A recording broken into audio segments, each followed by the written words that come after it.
കർത്താവിൽ ബഹുമാനരായ സഹോദരന്മാരെ, നിങ്ങൾക്ക് ഏവർക്കും ഒരിക്കൽ കൂടി എൻ്റെ സ്നേഹ വന്ദനങ്ങളെ ഈ സമയത്ത് പ്രകാശിപ്പിക്കുന്നു. ഇന്നത്തെ ലൈവില് പഴയ നിയമ കഥാപാത്രങ്ങൾ, വിശേഷാൽ ഇസ്രായേലിലെ രാജാക്കന്മാരിൽ ഏറ്റവും ദുഷ്ടനായിരുന്ന ആഹാബ് രാജാവിൻ്റെ ജീവിതത്തിൽ നിന്ന് നാം പഠിക്കേണ്ട ചില ഗുണപാഠങ്ങൾ ഓർപ്പിക്കുവാൻ കർത്താവിൽ ഞാൻ ആഗ്രഹിക്കുകയാണ്. പഴയ നിയമത്തിലെ ഏറ്റവും അത്യാഗ്രഹിയായ രാജാവ് എന്ന അപരനാമത്തിൽ അറിയപ്പെടുന്ന ആളാണ് ഇസ്രായേലിനെ ഭരിച്ച ഏറ്റവും ദുഷ്ടനായ രാജാവ് ആഹാബ്. സ്വന്തം കാര്യങ്ങൾക്ക് വേണ്ടി വളരെയധികം അത്യാഗ്രഹം ഉണ്ടാവുകയും മറ്റുള്ളവരുടെ കാര്യങ്ങളെ സംബന്ധിച്ച് അശേഷം ഭാരം ഇല്ലാതിരിക്കുകയും ചെയ്തിരുന്ന ഒരു രാജാവായിരുന്നു ഇദ്ദേഹം. സ്വന്തം താല്പര്യങ്ങൾ പരീക്ഷിക്കുന്നതിന് വേണ്ടിയുള്ള കഴിവും അവ പരീക്ഷിക്കുന്നതിനുള്ള സാമർഥ്യവും ഈ ആഹാബ് രാജാവിന് വേണ്ടുവോളം ഉണ്ടായിരുന്നു എന്ന് നമ്മൾ വായിക്കുന്നു. ഇത്തരവും കഴിവും സാമർഥ്യങ്ങളും എല്ലാ ആളുകൾക്കും ഉണ്ടാകേണ്ടത് ആവശ്യമാണ്. എന്നാൽ ഈ രാജാവിന് സ്വന്തം കാര്യത്തിന് വേണ്ടി മാത്രമുള്ള താല്പര്യവും മറ്റുള്ളവരുടെ കാര്യങ്ങൾക്ക് വേണ്ടി അശേഷം താല്പര്യം ഇല്ലാത്തതുമായ ഒരു സ്ഥിതിയായിരുന്നു. ഫിലിപ്പിയ ലേഖനം 2:4 അപ്പോസ്തലനായ പൗലോസ് പറയുമ്പോൾ ഇപ്രകാരം പ്രസ്താവിക്കുന്നുണ്ട്: ഓരോരുത്തരും സ്വന്തം ഗുണമല്ല, മറ്റുള്ളവന്റെ ഗുണം കൂടി നോക്കട്ടെ. അപ്പൊ ആഹാബ് നാബോത്തിനോട്, നിന്റെ മുന്തിരിത്തോട്ടം എനിക്ക് ചീരത്തോട്ടം ആക്കുവാൻ തരണം എന്ന് പറഞ്ഞു. അവിടെയാണ് സംഭവം ആരംഭിക്കുന്നത്. നാബോത്ത് ആഹാബിന്റെ കൊട്ടാരത്തിനടുത്ത് പൈതൃകമായി ജീവിച്ചു വരുന്ന ഇസ്രായേലിലെ ഒരു ദൈവഭക്തനായ മനുഷ്യനാണ്. അപ്പൊ അദ്ദേഹത്തിനൊരു വലിയ മുന്തിരിത്തോട്ടം ഈ ആഹാബിന്റെ കൊട്ടാരത്തിന് സമീപം ഉണ്ടായിരുന്നു. ഒരു ദിവസം രാജാവിന്റെ ആഗ്രഹം, ഈ നാബോത്തിന്റെ മുന്തിരിത്തോട്ടം തനിക്ക് ചീരത്തോട്ടമാക്കി തീർക്കണം. ഇസ്രായേൽ രാജാവിന് വാസ്തവത്തിൽ മുന്തിരിച്ചാറാണോ അതോ ചീര കൊണ്ടുള്ള കറിയാണോ ഇപ്പോൾ ആവശ്യമായിരിക്കുന്നത് എന്ന് ചോദിച്ചാൽ വാസ്തവത്തിൽ നമ്മൾ ചിന്തിക്കും അദ്ദേഹത്തിന് ദ്രാക്ഷാരസമാണ് വേണ്ടതെന്ന്. പക്ഷെ ഇദ്ദേഹത്തിന് ഇപ്പോൾ അത് ചീരത്തോട്ടം ആക്കണം. അപ്പോൾ വാസ്തവത്തില് മറ്റുള്ളവരുടെ ആവശ്യങ്ങളെ സംബന്ധിച്ച് ആഹാബിന്റെ അന്ധത അപലപനീയമായ നിലയിലാണ് ഇവിടെ നമുക്ക് കാണുവാനായിട്ട് സാധിക്കുന്നത്. ഒരിക്കല് ഈ പരേതനായ OM ചെറിയാൻ എന്ന് പറയുന്ന മാന്യദേഹത്തെ സംബന്ധിച്ച് ഞാന് ഒരു കഥ കേട്ടിട്ടുണ്ട്. പഴയ കാലത്തെ കഥയാണ്. കാതോലിക്ക നിധി പിരിക്കുന്ന കാലഘട്ടം യാക്കോബക്കാരെയാണ്. യാക്കോബ സഭയിലെ പ്രമാണികളായ ആളുകൾ കാതോലിക്ക നിധി പിരിക്കുന്ന കാലഘട്ടം. ഈ കാലഘട്ടത്തിലെ ചില പ്രമാണികൾ ചേർന്ന് ഈ മിസ്റ്റർ OM ചെറിയാനും ഒത്ത് ഈ കാതോലിക്ക നിധിയുടെ പിരിവിനായി ദേശത്ത് ഇറങ്ങി. അങ്ങനെ അവര് കുറച്ച് യാത്ര ചെയ്ത് കഴിഞ്ഞപ്പോൾ ഈ OM ചെറിയാച്ചൻ എന്ന് പറയുന്ന ആളിന് വലിയ വിശപ്പുണ്ടായി. അപ്പൊ അദ്ദേഹം അടുത്ത് ഏതെങ്കിലും ഹോട്ടലുണ്ടോ എന്ന് അന്വേഷിച്ചു. അപ്പോൾ തൊട്ട് വളരെ അടുത്ത് ഒരു കുടിലിനകത്ത് ഒരു വല്യമ്മച്ചി ഇരുന്നുകൊണ്ട് നല്ല വെള്ളയപ്പം ചുട്ടുകൊണ്ടിരുന്നു. അപ്പൊ വിശപ്പ് കാരണം അവിടെ പുറത്ത് പറഞ്ഞു നിന്നുകൊണ്ട് കാര്യമില്ലല്ലോ. അദ്ദേഹം അകത്ത് കയറി ഈ വെള്ളയപ്പം നോക്കി ഇൻട്രൊഡ്യൂസ് ചെയ്യുന്ന കണ്ടു. അപ്പൊ വല്യമ്മ, വെള്ളയപ്പം എല്ലാം എന്താ ഇത്രയും സാധാരണ വലിപ്പത്തിൽ കുറഞ്ഞ് ഇത്ര ചെറിയ വലിപ്പത്തോടെ ആയിരിക്കുന്നത് എന്ന് OM ചെറിയാച്ചൻ ചോദിച്ചു. അപ്പൊ ഈ വല്യമ്മച്ചി പറഞ്ഞ മറുപടി, കുഞ്ഞാ നീ നോക്ക്, എനിക്ക് കണ്ണ് വേണ്ടത്ര നെയ്യും കാണുകയില്ല, അതുകൊണ്ടാണ് എന്ന് പറഞ്ഞു. അപ്പൊ ഈ ബുദ്ധിമാനായ മനുഷ്യന്മാരോട് പറഞ്ഞു, കണ്ണ് കാണത്തില്ല എങ്കിൽ ചില വെള്ളയപ്പം ചെറുതും ചിലത് വലുതുമായിട്ടല്ലേ വരേണ്ടത്. ഇതെല്ലാ വെള്ളയപ്പവും സാധാരണ നിലയിൽ ഉണ്ടായിരിക്കുന്നതിനേക്കാൾ അല്പം കൂടെ ചെറിയ നിലയിലാണ് കാണപ്പെടുന്നത്. വാസ്തവത്തില് ഈ ചോദ്യത്തിന് മുമ്പാകെ വല്യമ്മച്ചി വായ അടച്ചുപോയി. എത്രയോ ആളുകളുടെ ജീവിതത്തിന്റെ മൗഢ്യതയെ പുറത്തു കൊണ്ടുവന്നുള്ള ആളായിരുന്നു ബുദ്ധിമാനായ ആ മനുഷ്യൻ. വെള്ളയപ്പം ചെറുതാക്കുന്ന കാര്യത്തിൽ ഈ വല്യമ്മച്ചിക്ക് കണ്ണ് കാണത്തില്ല, എന്നാൽ വെള്ളയപ്പം വലുതാക്കുന്ന കാര്യത്തിൽ കണ്ണ് കാണുകയില്ല. എന്നാൽ വെള്ളയപ്പം ചെറുതാക്കുന്ന കാര്യത്തിൽ കണ്ണ് കാണുകയും ചെയ്യാം. സ്വന്തം താല്പര്യങ്ങൾക്ക് നല്ല കാഴ്ചയും മറ്റുള്ളവരുടെ താല്പര്യങ്ങൾക്കും മറ്റുള്ളവരുടെ സന്തോഷത്തിനും വാസ്തവത്തിൽ ആ താല്പര്യം ഇല്ലാതിരിക്കുകയും ചെയ്യുന്ന ധാരാളം ആളുകളെ എല്ലാ കാലത്തും നമുക്ക് കാണുവാൻ സാധിക്കുന്നു. ഇതുപോലുള്ള ആളുകൾ ചരിത്രത്തിന്റെ എല്ലാ ഭാഗങ്ങളിലുമുണ്ട്. ആഹാബ് ഇങ്ങനെയുള്ള വ്യക്തിയായിരുന്നു. അവനാണിപ്പോൾ സിംഹാസനത്തിൽ രാജാവായി ഇരിക്കുന്നത്. അത്യാഗ്രഹം സാധിക്കുന്നതിന് വേണ്ടി ഈ ആഹാബ് ചെയ്തത് ദൈവഭക്തനും നിരപരാധിയുമായിരുന്ന നാബോത്തിനെ കൊന്നുകളഞ്ഞു. അത്യാഗ്രഹവും വാസ്തവത്തിൽ സാധിക്കുന്നതിന് വേണ്ടി മനുഷ്യൻ ഏത് ക്രൂരതയും പ്രവർത്തിക്കും. തന്റെ ഹൃദയത്തിന്റെ അത്യാഗ്രഹം, അതിയായ മോഹം, അതിയായ താല്പര്യങ്ങൾ അത് ചെയ്യാൻ നിവർത്തിച്ചെടുക്കാൻ വേണ്ടി എന്ത് മ്ലേച്ഛതയും എന്ത് കൊടും ക്രൂരതയും ചെയ്യുന്ന സ്വഭാവം മനുഷ്യനുണ്ട്. കള്ള കാര്യം വിട്ട് അകന്നിരിക്കുക. കുറ്റമില്ലാത്തവനെയും നീതിമാനെയും കൊല്ലരുത്. ഞാൻ ദുഷ്ടനെ നീതീകരിക്കുകയില്ലല്ലോ. പുറപ്പാട് 23:7 ഖണ്ഡിതമായി ദൈവം പറയുകയാണ്. ദൈവത്തിന്റെ ഈ കൽപ്പന അവഗണിച്ചാണ് രാജാവ് ഇവിടെ മുന്തിരിത്തോട്ടം ചീരത്തോട്ടമാക്കുവാനായി ശ്രമിക്കുന്നത്. അപ്പൊ അവന്റെ ഈ വയലിനോട് ചേർന്ന് ഉണ്ടായിരുന്ന ഈ സ്ഥലം ആണ് വാസ്തവത്തില് അവൻ ചോദിച്ചത്. തിരുവഴുത്തിൽ എന്താ പറയുന്നത്? തങ്ങൾ മാത്രം ദേശമത്തിയെ പാർത്തു വരതക്കോണം വീടോട് വീടും വയലോട് വയലും ചേർക്കുകയും ചെയ്യുന്നവൻ അയ്യോ കഷ്ടം. യെശയ്യാവ് 5:8. അയ്യോ മനുഷ്യൻ എന്ന് തൃപ്തനാകും, അയ്യോ മനുഷ്യൻ എന്ന് തൃപ്തനാകും. യഹോവ ഇപ്രകാരം അത് ചെയ്യുന്നു. അമ്മോന്യരുടെ 3 4 അതിക്രമ നിമിത്തം അവർ തങ്ങളുടെ അതിർ വിസ്താരം ആക്കേണ്ടതിന് ഗിലെയാദിലെ ഗർഭിണികളെ പിളർന്ന് കളഞ്ഞിരിക്കാൻ ഞാൻ ശിക്ഷ മടക്കിയില്ല. ആമോസ് 1:13. അത്യാഗ്രഹം വളരെ ഗുരുതരമായ ഒരു പാപമാണ്. നാബോത്തിന്റെ മുന്തിരിത്തോട്ടം വാങ്ങുന്നുള്ള ആഗ്രഹം രാജാവ് നാബോത്തിനെ അറിയിച്ചു. എന്നാല് നാബോത്തിന്റെ പ്രതികരണം അവിടെ നമ്മൾ വായിക്കുന്നുണ്ട്. ഈ രാജകന്മാരുടെ 1-ാം പുസ്തകം 21-ാം അധ്യായത്തിന്റെ ചരിത്രമാണ് ഞാൻ പറയുന്നത്. നാബോത്ത് പറഞ്ഞു, എന്റെ പിതാക്കന്മാരുടെ അവകാശം, ഞാൻ എന്റെ പിതാക്കന്മാരുടെ അവകാശം നിനക്ക് തരുവാൻ യഹോവ സംഗതി വരുത്തരുത് എന്ന് പറഞ്ഞാൽ നാബോത്തിന്റെ ആ മുന്തിരിത്തോട്ടം അവന്റെ പിതാക്കന്മാർ തലമുറയായി മക്കൾക്ക് കൈമാറിയ അവകാശമാണ്. വേറെ ആർക്കും ആധാരം ചമച്ചു കൊടുത്തിട്ടുള്ളതല്ല. അത് നിനക്ക് കൈമാറുവാൻ യഹോവ എനിക്ക് സംഗതി വരുത്തരുത് എന്ന് പറഞ്ഞ് അതിനെ നിരാകരിച്ചു. ഇങ്ങനെ കാര്യം ചുരുക്കി പറയുന്ന ആളുകൾ വളരെ ചുരുക്കമാണ്. കാരണം അറിയാമോ, ഇത്രയും നല്ല ഒരു വലിയ ഓഫർ വന്നു കഴിഞ്ഞപ്പോൾ വാസ്തവത്തിൽ രാജാവിന് അവൻ പറഞ്ഞു, ഞാൻ നിങ്ങൾക്ക് പണമായി വേണമെങ്കിലും തരാം. അത് കൊടുത്തിട്ട് കാശുണ്ടാക്കാനുള്ള ഏറ്റവും നല്ലൊരു ഓഫറായിരുന്നു.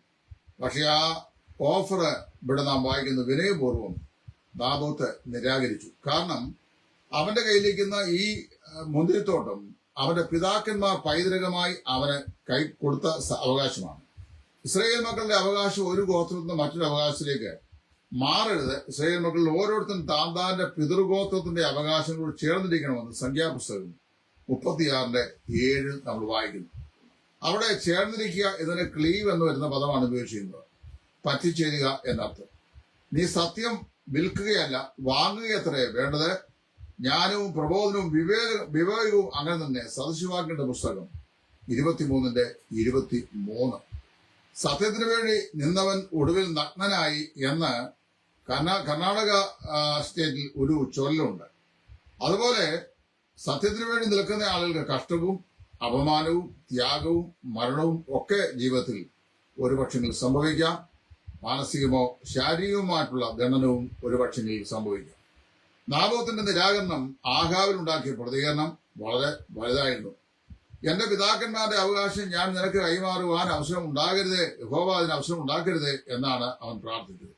ഇത് കേട്ട് കഴിഞ്ഞപ്പോൾ അവന് ഉള്ളിൽ വലിയ നീരസവും വ്യസനവും ഉണ്ടായി.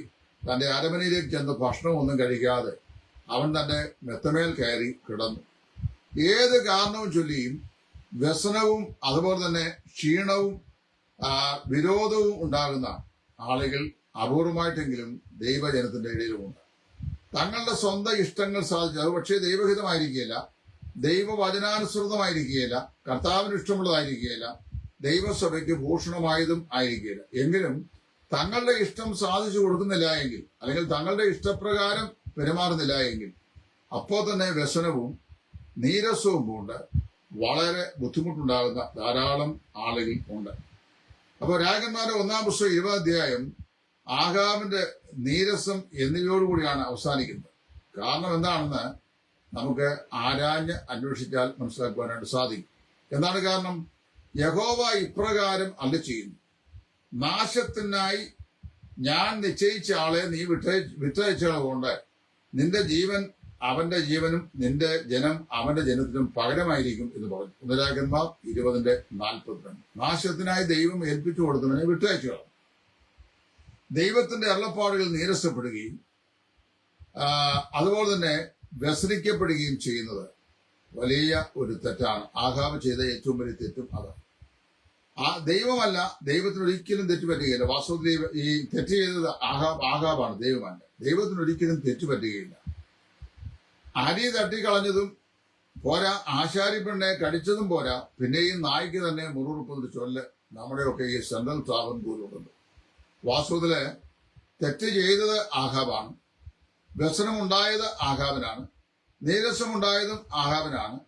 തെറ്റ് ചെയ്യാത്ത നാബോത്തിനോട് നീരസവും വ്യസനവും വിരോധവും പ്രതികാര ബുദ്ധിയും ആഹാബിന് ഉണ്ടായി എന്ന് വായിക്കുന്നു. സ്വന്തം ഇഷ്ടം സാധിച്ചില്ല, അല്ലെങ്കിൽ സ്വന്തം ഇഷ്ടത്തിന് നാബോത്ത് വഴങ്ങിക്കൊടുത്തില്ല എന്നുള്ളതാണ്. ദൈവത്തിന്റെ ഇഷ്ടത്തിനാണ് ഒരു വിശ്വാസി വഴങ്ങേണ്ടത്, സ്വന്തം ഇഷ്ടത്തിനല്ല, മറ്റുള്ളവരുടെ ഇഷ്ടത്തിനുമല്ല.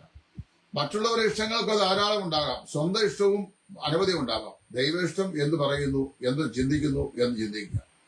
അപ്പൊ വാസ്തവത്തില് എന്ത് ചെയ്തു? ആഹാബിന് ഇഷ്ടമില്ലാത്ത കാര്യങ്ങൾ ദൈവം അറിയാൽ അവന് വ്യസനവും നീരസവും ഉണ്ടാകുമെന്നത് നിശ്ചയമായിട്ടും ഈ അധ്യായത്തിൽ മനസ്സിലാക്കാനായിട്ട് സാധിക്കുന്നു. വാസ്തവത്തിൽ ആഹാബിനെ പോലുള്ള ധാരാളം ആളുകൾ ലോകത്തിന്റെ എല്ലാ ചരിത്ര കാലഘട്ടങ്ങളിലും എല്ലായ്പ്പോഴും ഉണ്ട് എന്നുള്ളത് ഞാനും നിങ്ങളും മനസ്സിലാക്കേണ്ട വിഷയമാണ്. ആഹാബ് ഇവിടെ നിരാഹാര വ്രതം ആരംഭിച്ചു. ഈ നിരാഹാര വ്രതം, ഇന്ന് കാണപ്പെടുന്ന നിരാഹാര വ്രതം എന്ന് പറയുന്നത് അതിന് അനേക നൂറ്റാണ്ടുകളുടെ പഴക്കമുള്ളതാണ്. ആഹാബൊക്കെ അതിന് ഉത്തമ ഉദാഹരണമാണ്.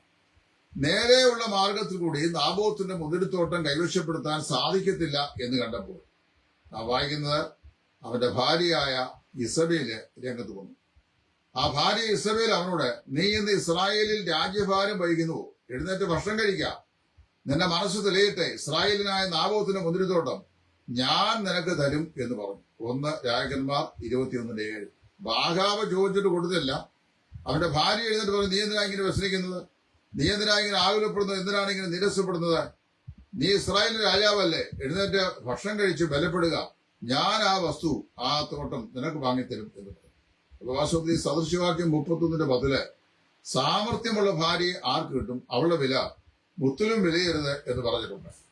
വാസ്തവത്തിൽ നല്ല കാര്യങ്ങൾക്ക് ഭാര്യയ്ക്ക് സാമർത്ഥ്യം ഉണ്ടാകുന്നത് നല്ല കാര്യമാണ്. എന്നാൽ മോശപ്പെട്ടതും ഇതുപോലെയുള്ള കൊലപാതക പ്രവൃത്തിക്കും വേണ്ടി ഭാര്യയ്ക്ക് സാമർത്ഥ്യം ഉണ്ടാകുന്നത് വളരെ തെറ്റാണ്. വെർച്വസ് വുമൺ എന്നാണ് ഇംഗ്ലീഷിലിരിക്കുന്നത്. എന്ന് പറഞ്ഞാൽ അതിന്റെ അർത്ഥം ഉത്തമയായ സ്ത്രീ, അല്ലെങ്കിൽ പ്രയോജനമുള്ള ഗുണശീലിയായ സ്ത്രീ എന്നാണ്. നന്മയുള്ള, സച്ചരിതമായ എന്ന അർത്ഥങ്ങളാണ്. വാസ്തവത്തില് അങ്ങനെയുള്ള സ്ത്രീകളെ ദൈവവചനം സാമർത്ഥ്യമുള്ളവരെന്ന് പറയുന്നു. എന്നാൽ ഇവിടെ ഈ ഇസബേലിന്റെ സാമർത്ഥ്യം വാസ്തവത്തില് നന്മയ്ക്കായിട്ടല്ല, തിന്മയ്ക്കായിട്ടുള്ള സാമർത്ഥ്യമായിരുന്നു എന്ന് നമുക്ക് മനസ്സിലാക്കാൻ കഴിയുന്നു. റോമാക്കാരുടെ ഇടയില് ഉള്ളൊരു പറഞ്ഞിട്ടുണ്ട്, എല്ലാ പുരുഷന്മാരും സ്ത്രീകളുടെ മേൽ ആധിപത്യം നടത്തുന്നു, ഭരണം നടത്തുന്നു. റോമാക്കാരായ ഞങ്ങൾ എല്ലാ മനുഷ്യരുടെ മേലും ഭരണം നടത്തുന്നു, ഞങ്ങളുടെ ഭാര്യമാർ ഞങ്ങളുടെ മേൽ ഭരണം നടത്തുന്നു എന്ന് കാറ്റോ ദി എല്ലർ പറഞ്ഞിരിക്കുന്ന വാക്കുകൾ ഈ സമയത്ത് ഓർക്കുകയാണ്. അതായത് എല്ലാ പുരുഷന്മാരും സ്ത്രീകളുടെ മേൽ ഭരണം നടത്തുന്നു, റോമാക്കാരായ ഞങ്ങൾ എല്ലാ മനുഷ്യരുടെ മേലും ഭരണം നടത്തുന്നു, എന്നാൽ ഞങ്ങളുടെ ഭാര്യമാർ ഞങ്ങളുടെ മേൽ ഭരണം നടത്തുന്നു. കാറ്റോ ദി എല്ലർ പറഞ്ഞാണ്.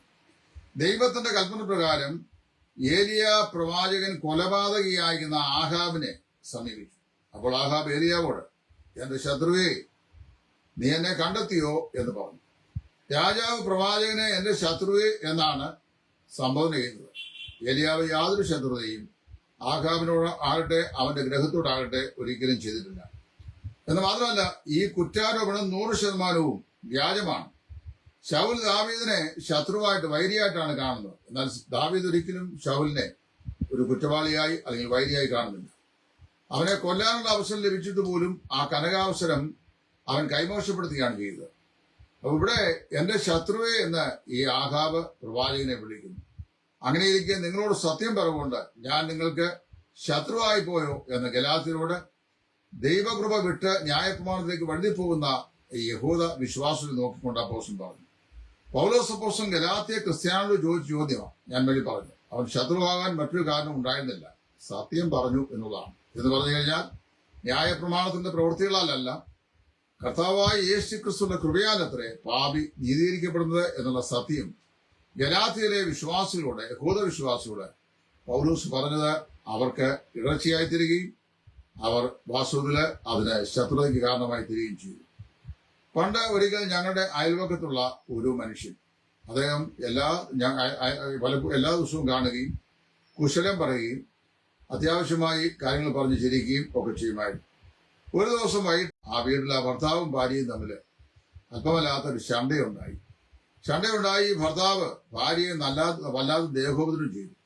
അവരെ തല്ലുന്ന ഒച്ചയൊക്കെ കേട്ടു. നല്ല കലഹമുണ്ടാകുന്ന വീട്ടിൽ ഓടിക്കയറാനായിട്ടുള്ള ത്രാണി അല്ലെങ്കിൽ അതിനുള്ള മനസ്സ് ആ സമയത്ത് എനിക്കുണ്ടായിരുന്നില്ല.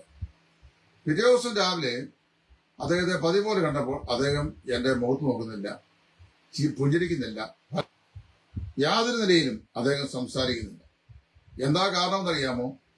അദ്ദേഹം അങ്ങനെ ചെയ്യാഞ്ഞതിന്റെ കാരണം, അദ്ദേഹത്തിന്റെ തലേദിവസം വരെ അദ്ദേഹം വളരെ ഭംഗിയായി എന്നെ കാണുമ്പോൾ സംസാരിക്കുകയും പുഞ്ചിരിക്കുകയും തമാശ പറയുകയും ചെയ്തവൻ തലേ രാത്രി ഭാര്യയോട് വഴക്കിട്ട് അവളെ ദേഹോദരം ചെയ്യുന്നത് ഞാൻ കേട്ടു.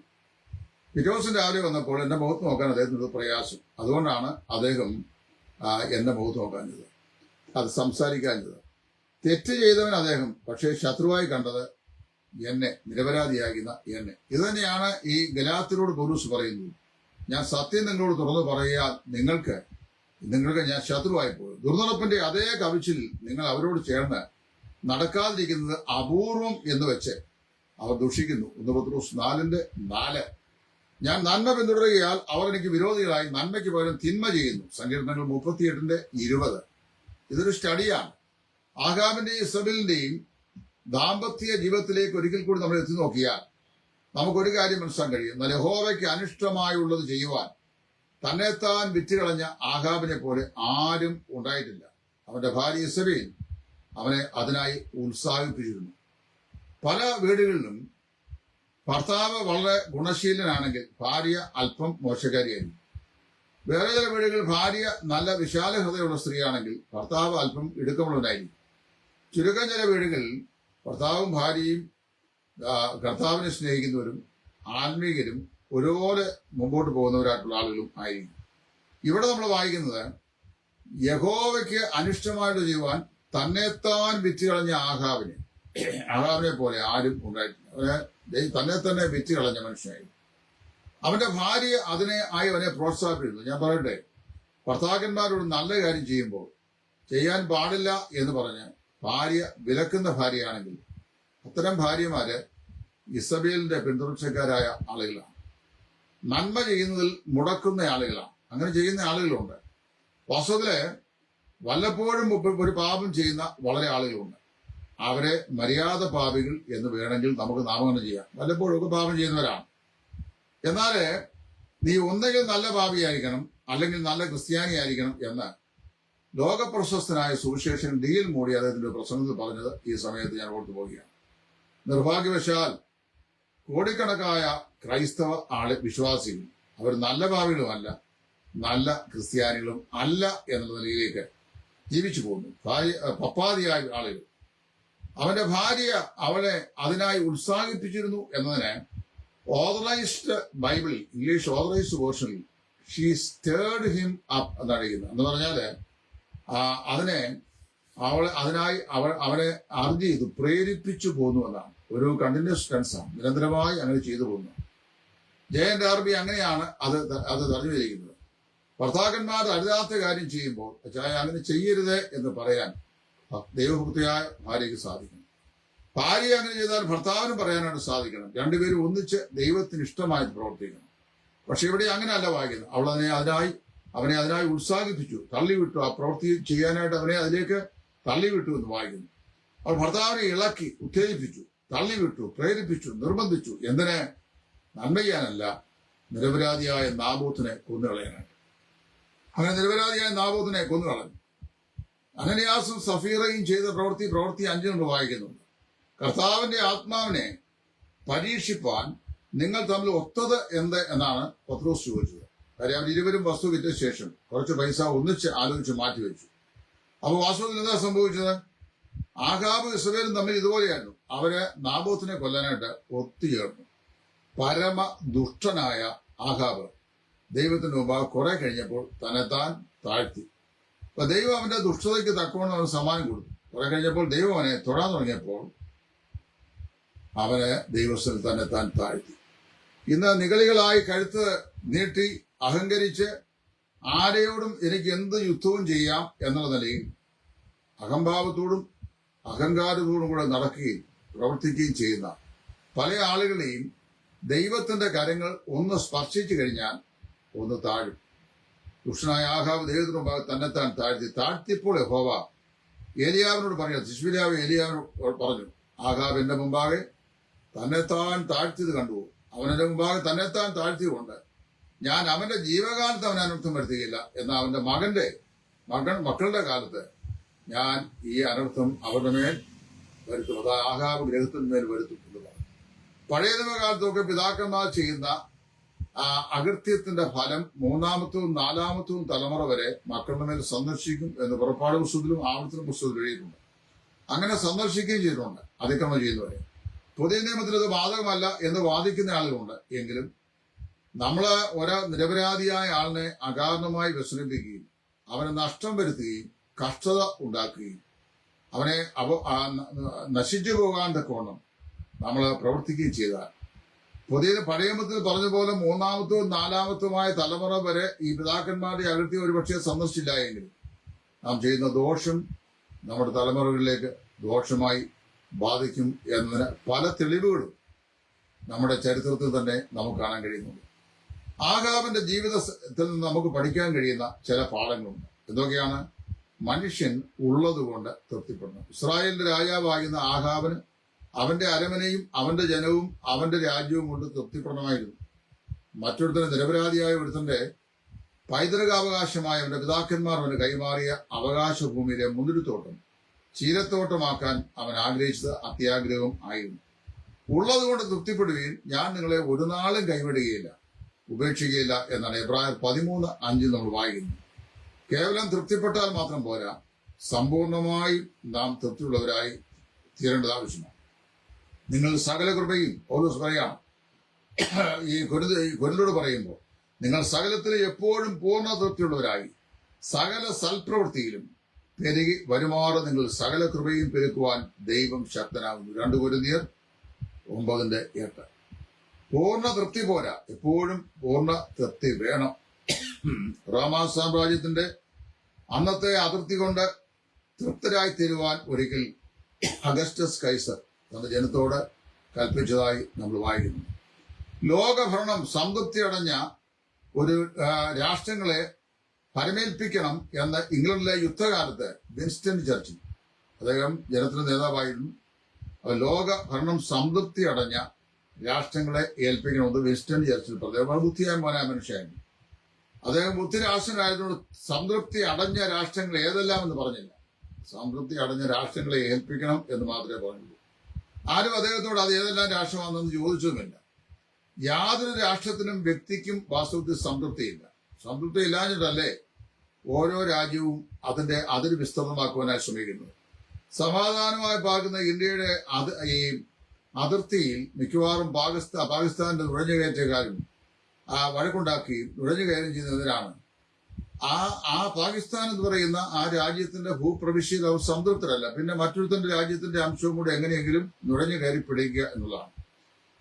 കാൽവറിയിൽ മനുഷ്യന്റെ പാപത്തിനു വേണ്ടി മരണം സഹിച്ചവനും നമ്മുടെ നീതീകരണത്തിനായി ഉയർത്തെഴുന്നേറ്റവനുമായ യേശു ക്രിസ്തുവിൽ മാത്രമേ ഒരു മനുഷ്യന് പൂർണ്ണമായി സംതൃപ്തിപ്പെടുവാൻ കഴിയുള്ളൂ. യോഹന്നാൻ 4 ശമരിയാക്കാരി സ്ത്രീയോട് യേശു സംസാരിക്കുമ്പോൾ കർത്താവ് ഇപ്രകാരം പറഞ്ഞു, ഈ വെള്ളം കുടിക്കുന്നവനെല്ലാം പിന്നെയും പിന്നെയും ദാഹിക്കും. എന്നാൽ ഞാൻ കൊടുപ്പാനിരിക്കുന്ന വെള്ളം കുടിക്കുന്നവനോ അവനൊരു നാളും ദാഹിക്കില്ല എന്ന് മാത്രമല്ല, അത് അവന്റെ നിത്യജീവനിലേക്ക് പൊന്തി വരുന്ന ജീവ നീരുറവ് ആയിത്തീരുകയും ചെയ്യും. കർത്താവായ യേശു ക്രിസ്തുവിനെ സ്വന്തം രക്ഷിതാവും കർത്താവുമായി അംഗീകരിക്കുന്ന ഏതൊരു ദൈവവേദനിലും വാസ്തവത്തില് പൂർണ്ണമായ സംതൃപ്തി ക്രിസ്തുവിൽ ലഭിക്കും. ക്രിസ്തുവിലാണ് പൂർണ്ണമായ സന്തോഷം, പൂർണ്ണമായ സംതൃപ്തി ഇത് നമുക്ക് ലഭിക്കുന്നു. ആഹാബ് തന്നെത്താൻ ദൈവമാകെ തന്റെ അതിക്രമത്തെക്കുറിച്ച് അനുദപിച്ച് അവൻ താഴ്ത്തിയത് കൊണ്ട് ദൈവം അവന്റെ കാലത്ത് അവൻ അനർത്ഥം വരുത്തിയില്ല. എങ്കിലും നമ്മൾ വായിക്കുന്നത് ഇസബേലിന്റെ രക്തം നായ്ക്കൾ നക്കിക്കളഞ്ഞു. ആഹാബിന്റെയും അങ്ങനെ തന്നെ സംഭവിച്ചു. ആഹാബിന് ശമരിയായിൽ 70 പുത്രന്മാരുണ്ടായിരുന്നു. യേഹു എന്ന് പറയുന്ന ഒരു വ്യക്തി ആ 70 പുത്രന്മാരെയും വാളിന്റെ വായ്ത്തലയാൽ കൊന്നു. അങ്ങനെ ആഹാബ് നാബോത്തിനോടും അവന്റെ ഗൃഹത്തോടും ചെയ്ത ഭയാനകമായ അതിക്രമത്തിന് ദൈവം അവന്റെ സന്തതികളുടെ മേൽ ശിക്ഷ വരുത്തി ഇസ്രായേലിൽ നിന്ന് അകൃത്യം മായ്ച്ചു കളഞ്ഞു. നമ്മൾ ദൈവത്തെ വളരെ ഭയപ്പെടണം. നമ്മുടെ എല്ലാം മാനുഷിക ആവശ്യം നടക്കണം. കർത്താവിന്റെ വേലക്കാര് വിശ്വാസത്തിന്റെ വേലക്കാരാണ്. അവരുടെ എല്ലാ ആവശ്യങ്ങളും നടക്കണം. നല്ല അത്യാഗ്രഹവും ആർക്കും പാടില്ല. അന്നന്ന് ദൈവം തരുന്ന മന്ന കൊണ്ട് തൃപ്തരായി ജീവിക്കാൻ ഓരോ ദൈവദാസനും വിശ്വാസിക്കും സാധിക്കണം. ആരെങ്കിലും നമുക്കൊരു ഉപകാരം ചെയ്താൽ അവരോട് നമ്മൾ കർത്താവ് നിമിത്തം നന്ദിയുള്ളവരായിരിക്കണം. നമ്മുടെ ഹൃദയത്തിൽ സംതൃപ്തി എന്നൊരു അനുഭവം ഉണ്ടാകണം. കിട്ടിയതൊന്നും മതിയല്ല, പിന്നെയും കിട്ടിയാലും മതിയല്ല ദുരാഗ്രഹം എന്ന കുഞ്ഞനമ്പ്യാരെ പാടിയതുപോലെ പോരാ എന്നുള്ള ചിന്ത പാടില്ല. അതാത് സമയത്തേക്ക് ദൈവം നമുക്ക് തരും. എൻ്റെ 46 വർഷക്കാലത്തെ വിശ്വാസ ജീവിതത്തിൽ ഇന്ന് വരെയും ദൈവം അതാത് സമയത്ത് ആരുടെയെങ്കിലും ഹൃദയത്തിൽ തോന്നിച്ചിട്ട് അന്നത്തേക്കുള്ള മന്നയ്ക്കുള്ളത് ദൈവം തന്നാൽ അതുകൊണ്ട് തൃപ്തനായി ജീവിക്കുന്നതാണ്. അല്ലാതെ എനിക്ക് വ്യക്തിബന്ധങ്ങളോ കുടുംബ ബന്ധങ്ങളോ സഭാബന്ധങ്ങളോ ഒന്നും ഇല്ല. ഞാൻ ഏകനായി മാർത്തവുമായി വന്ന് ഒറ്റയ്ക്ക് കർത്താവിന് വേണ്ടി സത്യത്തിന്റെ സാക്ഷിയായി നിൽക്കുന്നവനാണ്. അത് ഒരുപാട് ഉപദ്രവങ്ങളും എതിർപ്പുകളും ശത്രുക്കളൊക്കെ. എന്റെ ശത്രുവെ നീ എന്നെ കണ്ടോ എന്ന് ഏലിയാവിനോട് ആഹാബ് ചോദിച്ച പോലെയാണ് ചില ആളുകൾ, തന്നിഷ്ടക്കാരായ ചില ആളുകൾ. അവരുടെ സ്വന്തം താല്പര്യങ്ങൾ അത് ദൈവത്തിന്റെ വിരുദ്ധമായതാണെങ്കിലും അത് സമ്മതിച്ചു കൊടുക്കുന്നില്ല എന്ന് വന്നു കഴിഞ്ഞാൽ ഈ ആഹാബ് ഏലിയാവിനോട് ചോദിച്ചതിനേക്കാൾ 2 ഇരട്ടി ചോദ്യമാണ് എന്റെ ശത്രുവെ എന്നാണ് അവരെ പ്രതികരിക്കുകയും സമീപിക്കുകയും ചെയ്യുന്നത്. എങ്കിലും ദൈവം വിശ്വസ്തനാകും. നമ്മുടെ കർത്താവ് മാത്രമാണ് നമ്മെ സമ്പൂർണമായി സംതൃപ്തിപ്പെടുത്തുവാൻ കഴിയുന്നത്. ആഹാബിനെ കൊല്ലാൻ വേണ്ടി ചെയ്ത സൂത്രം എന്താണെന്ന് പറഞ്ഞിട്ടുണ്ട്. ഇസ്രായേല് ദേശത്തൊരു ഉപവാസം പ്രസിദ്ധമാക്കി. ഒരു വലിയ പ്രാർത്ഥനാ കൂടി വിളിച്ചു കൂട്ടി. ഇസ്രായേലിൽ വലിയ ആത്മതന്നെ ഒരു ഉപവാസ പ്രാർത്ഥനയുടെ മറവിലാണ് നാബോത്തിനെ കടന്നു വന്ന സദസ്സിന്റെ മുമ്പിൽ ഇരുത്തിയ ശേഷം 2 നീചന്മാരായ കള്ളസാക്ഷിയെ നിർത്തി അവൻ രാജാവിനെയും ദൈവത്തെയും ദൂഷിച്ചുവെന്ന് അവന് വിരോധമായി കള്ളസാക്ഷ്യം പറഞ്ഞു. കള്ളസാക്ഷ്യം പറഞ്ഞ് പൊതുജനത്തിന് മധ്യത്തിൽ വെച്ച് അവനെ കല്ലെറിഞ്ഞ് ദാരുണമായി കൊന്നു. അത് കഴിഞ്ഞപ്പോഴാണ് തിശ്ബിനായ ഏലിയാവിന്റെ ദൈവരാജ്യത്ത് പറഞ്ഞത്, നാബോത്തിന്റെ രക്തം നായ്ക്കൾ നക്കിയ അതേ ഇടത്തു വെച്ച് തന്നെ ഇസബേലിന്റെ രക്തവും നായ്ക്കൾ നക്കിക്കളയും. വിശുദ്ധ ബൈബിളിലെ ദൈവം പ്രതികാരം ചെയ്യുന്നവനാണ്, ദുഷ്ടതയ്ക്ക് പ്രതികാരം ചെയ്യുന്നവനാണ്, അപ്പോൾ തന്നെ പാപികളെ സ്നേഹിക്കുന്നവനുമാണ്. പ്രിയമുള്ളവരെ, ആഹാബിന്റെ ജീവിതം നമ്മളെ ഏറ്റവും അധികം ഭയപ്പെടുത്തുന്ന ഓർമ്മ. അത്യാഗ്രഹം പാടില്ല. 2 അന്യന്റെ അവഗണനം പാടില്ല. 3 നിരപരാധിയായ ആളുകളെ ഒരിക്കലും നശിപ്പിക്കാൻ പാടില്ല. ഏതെങ്കിലും നിലയിൽ ഒരു നിരപരാധിയുടെ ജീവിതത്തെയും അവനുള്ളതിനെയും നശിപ്പിച്ചു കളയാൻ ഏതെങ്കിലും ഒരു വ്യക്തി പരിശ്രമിച്ചാൽ നിശ്ചയമായും അതിനുള്ള ശിക്ഷ ഈ ഭൂമിയിൽ വെച്ച് തന്നെ പ്രാപിക്കേണ്ടതായി വരും. കാരണം മനുഷ്യൻ വിതയ്ക്കുന്നത് തന്നെ കൊയ്യുമെന്ന് ഗലാത്യർ 6:7 അപ്പോസ്തലൻ പറയുന്നുണ്ട്. Whatsoever a man shall sow it shall he also reap. മനുഷ്യൻ വിതയ്ക്കുന്നത് തന്നെ കൊയ്യും. നന്മ വിതയ്ക്കുന്നവൻ നിത്യജീവനെ കൊയ്യും, തിന്മ വിതയ്ക്കുന്നവൻ ജഡത്തിൽ നാശം കൊയ്യും. നമ്മുടെ ജീവിതത്തിൽ നാം എന്ത് വിതയ്ക്കുന്നുവോ അത് തന്നെയാണ് നാം കൊയ്യുന്നത്. കൊയ്ത്തിന്റെ പ്രമാണത്തിന് 3 പ്രമാണങ്ങളുണ്ട്. 1 വിതയ്ക്കുന്നത് തന്നെ കൊയ്യും. 2 വിതയ്ക്കുന്നവൻ കൊയ്യും. 3 വിതയ്ക്കുന്നത് 30, 60, 100 മേനിയായി കൊയ്യും. ആഹാബിന്റെ ജീവിതവും ദൈവത്തിന്റെ അവനോടുണ്ടായിരുന്ന ഏർപ്പെടലുകളും ഏത് കാലത്തും ജീവിക്കുന്ന ദൈവഭക്തന്മാരായ വിശ്വാസികൾക്ക് ഒരു ഭയനിർദ്ദേശമായി, ഒരു ചോപ്പിയറായി വിശുദ്ധ വേദപുസ്തകത്തിൽ പരിശുദ്ധാത്മാവ് രേഖപ്പെടുത്തിയിരിക്കുന്നു.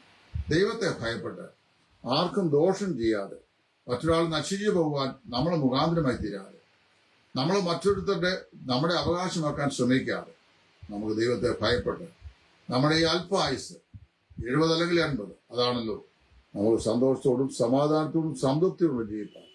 ദൈവത്തിന്റെ പരിശുദ്ധാത്മാവ് നമ്മെ ഏവരെയും സഹായിക്കട്ടെ. ക്രിസ്തുവിൽ നിങ്ങളുടെ കൂട്ടുസുഖം സുവിശേഷം ടൈറ്റസ് ഇടയാകും.